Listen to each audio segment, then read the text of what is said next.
오늘은 요한계시록 12장 말씀입니다. 제목은 여자와 용. 하늘에 큰 이적이 보이니 해를 옷 입은 한 여자가 있는데 그 발 아래에는 달이 있고 그 머리에는 12별의 관을 썼더라.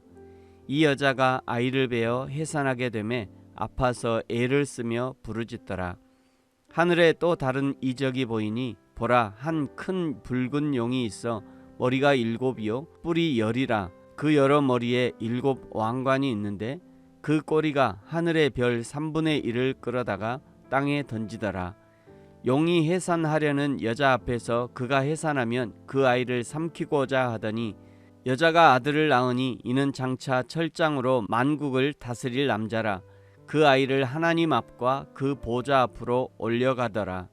그 여자가 광야로 도망하매 거기서 1260일 동안 그를 양육하기 위하여 하나님께서 예비하신 곳이 있더라.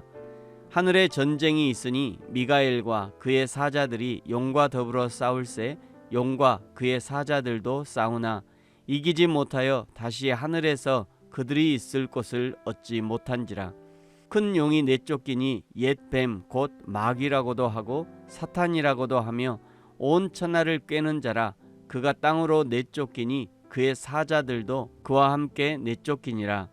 내가 또 들으니 하늘에 큰 음성이 있어 이르되 이제 우리 하나님의 구원과 능력과 나라와 또 그의 그리스도의 권세가 나타났으니 우리 형제들을 참소하던 자 곧 우리 하나님 앞에서 밤낮 참소하던 자가 쫓겨났고 또 우리 형제들이 어린 양의 피와 자기들이 증언하는 말씀으로써 그를 이겼으니 그들은 죽기까지 자기들의 생명을 아끼지 아니하였도다.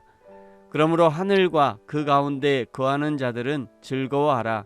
그러나 땅과 바다는 화 있을진저 이는 마귀가 자기의 때가 얼마 남지 않은 줄을 알므로 크게 분내어 너희에게 내려갔음이라 하더라. 용이 자기가 땅으로 내쫓긴 것을 보고 남자를 낳은 여자를 박해하는지라. 그 여자가 큰 독수리의 2 날개를 받아 광야 자기 곳으로 날아가 거기서 그 뱀의 낯을 피하여 1때와 2때와 반 때를 양육받음에 여자의 뒤에서 뱀이 그 입으로 물을 강같이 토하여 여자를 물에 떠내려 가게 하려 하되 땅이 여자를 도와 그 입을 벌려 용의 입에서 토한 강물을 삼키니 용이 여자에게 분노하여 돌아가서 그 여자의 남은 자손 곧 하나님의 계명을 지키며 예수의 증거를 가진 자들과 더불어 싸우려고 바다 모래 위에 서 있더라. 아멘. 요한계시록 12장부터가 해석하기 상당히 어려운 장에 속합니다. 12장에 등장하는 여자는 누구이며 아이는 누구인가? 용은 무엇인가? 1때, 2때, 반 때는 무엇인가? 요한계시록을 읽는 모든 사람들이 기본적으로 생각해야 할 것은 요한계시록은 하나님이 성도들이 읽지 못하도록 감춰두고 가려둔 책이 아니라는 사실입니다. 어린아이부터 노인에 이르기까지 한 글자라도 빼거나 더하지 말고 잘 읽고 잘 배워서 하나님의 사람으로 온전케 되는 귀한 일들을 위해서 선물로 주신 책이 성경입니다. 그래서 요한 묵시록이 아니라 계시록이죠. 묵시라는 것은 묵묵, 침침할 묵, 보일 시. 보이는 사람에게는 보이고 보이지 않는 사람에게는 뿌연 안개와 같이 보이지 않는 것을 묵시라고 합니다. 그러나 계시는 열개 보일 시입니다. 완전히 열어서 보여주는 책이 요한계시록이라는 것이죠.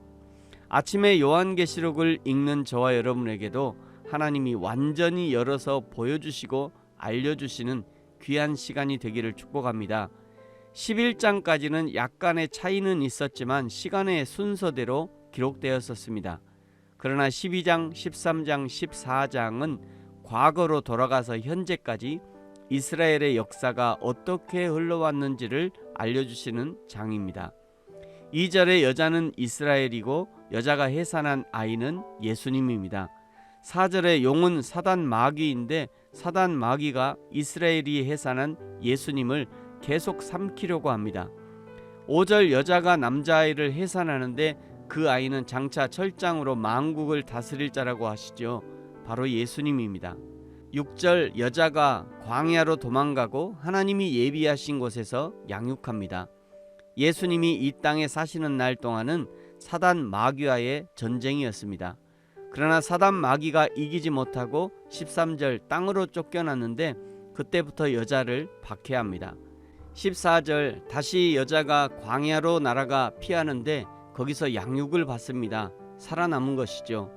15절에 뱀이 물을 토해 여자를 떠내려가게 하려 하지만 16절 땅이 물을 삼켜 여자를 구하고 17절 이번에는 용이 그 여자의 남은 자손 하나님의 계명을 지키며 예수의 흔적을 가진 자들과 싸우려고 바다 모래 위에 서 있습니다. 그렇게 12장은 과거 역사 속에서 예수 그리스도의 탄생과 그의 핍박에 대해서 뱀, 여자, 남자아이라는 인물을 등장시켜 소개하고 있는 것입니다. 지금 그리스도인들의 삶이 어려운 이유는 바로 이 사단 마귀가 계속해서 전쟁을 걸어오고 유혹하기 때문에 이 세상 속에서 믿음을 지켜나가고 하나님의 말씀대로 살아내기가 결코 만만치 않은 것이죠. 저와 여러분이 우리에게 맡겨주신 삶의 현장에서 사단 마귀의 속임에 넘어지지 않고 끝까지 믿음의 전쟁을 수행해 가면서 하나님이 주시는 승리를 맛보기를 예수님의 이름으로 축복합니다. 아멘. 기도하겠습니다. 하나님 아버지 감사합니다. 예수님이 이스라엘에 탄생하시고 사단 마귀의 시험에도 십자가의 사명을 완수하셔서 오늘 우리에게 구원의 축복을 허락해 주셔서 감사합니다. 지금도 날마다 믿음의 길에서 탈락시키려는 사단 마귀의 유혹이 있지만 날마다 믿음으로 진리의 길을 선택하게 하시고 여호와 하나님의 마음을 시원케 하는 믿음의 사람으로 서게 하여 주옵소서. 감사합니다. 예수님의 이름으로 기도합니다. 아멘.